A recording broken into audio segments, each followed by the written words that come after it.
रात 14 अगस्त 1947।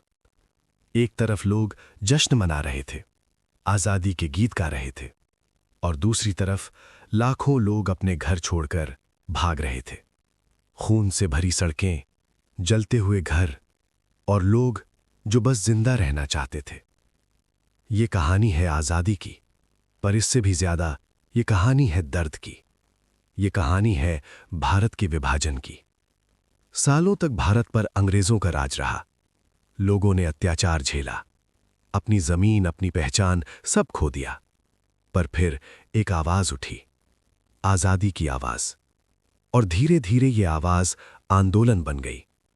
इस आंदोलन को आगे बढ़ाने वाले कई बड़े नाम थे, जैसे महात्मा गांधी, जो शांति और अहिंसा की बात करते थे, जवाहरलाल नेहरू, जो एक नए भारत का सपना देख रहे थे, और मोहम्मद अली जिन्ना, जो एक अलग मुल्क की मांग कर रहे थे। समय के साथ देश में तनाव बढ़ने लगा। हिंदू और मुस्लिम समुदाय के बीच दूरियां बढ़ने लगी। राजनीति और धर्म एक दूसरे में उलझने लगे। 1940 के दशक में एक नया विचार सामने आया, एक अलग देश जहां मुस्लिम समुदाय अपनी मर्जी से जी सके। इस सोच ने धीरे धीरे जोर पकड़ा और आखिरकार भारत के दो टुकड़े करने का फैसला लिया गया। 1947 अंग्रेजों ने फैसला किया कि वो भारत छोड़ देंगे, पर जाने से पहले उन्होंने एक लाइन खींच दी, एक ऐसी लाइन जिसे आज हम रैडक्लिफ लाइन कहते हैं, जो भारत और पाकिस्तान को अलग करती थी। ये लाइन कागज पर खींचना आसान था, पर जमीन पर ये लाखों जिंदगियां तोड़ने वाली थी। जैसे ही विभाजन का ऐलान हुआ, लोगों के बीच डर फैल गया।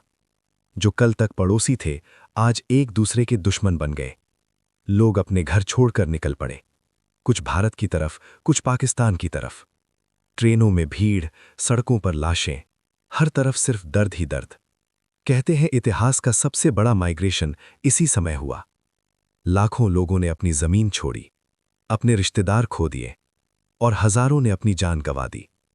एक ट्रेन जो पाकिस्तान से भारत आ रही थी, जब स्टेशन पर पहुंची तो उसमें सिर्फ लाशें थीं। ना कोई जिंदा इंसान, ना कोई आवाज, सिर्फ खामोशी और मौत। ऐसी ही कई कहानियां हैं, जहां एक मां अपने बच्चे से बिछड़ गई, जहां एक भाई ने अपने भाई को खो दिया, और जहां लोग अपनी पहचान के लिए लड़ते लड़ते खत्म हो गए। इस दौरान कई लोगों ने इंसानियत भी दिखाई। कुछ ने अपनी जान की परवाह किए बिना दूसरों की मदद की, पर ज्यादातर जगह नफरत ने इंसानियत को हरा दिया। 15 अगस्त 1947 भारत आजाद हो गया।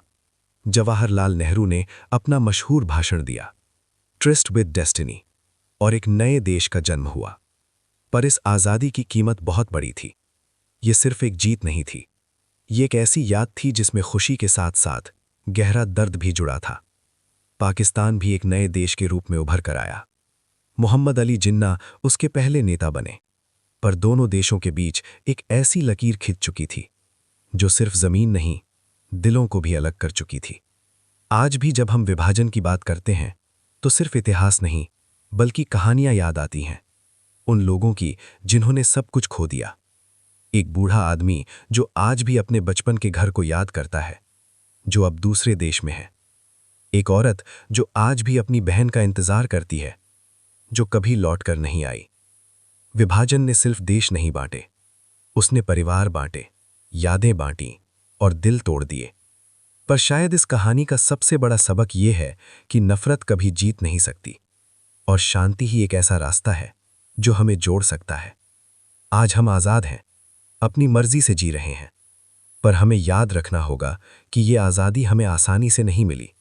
इसके पीछे लाखों लोगों की कुर्बानी है, और उनकी यादें जो आज भी हमें एक बात याद दिलाती हैं कि एक लकीर चाहे कितनी भी गहरी हो, इंसानियत उससे भी ज्यादा बड़ी होती है।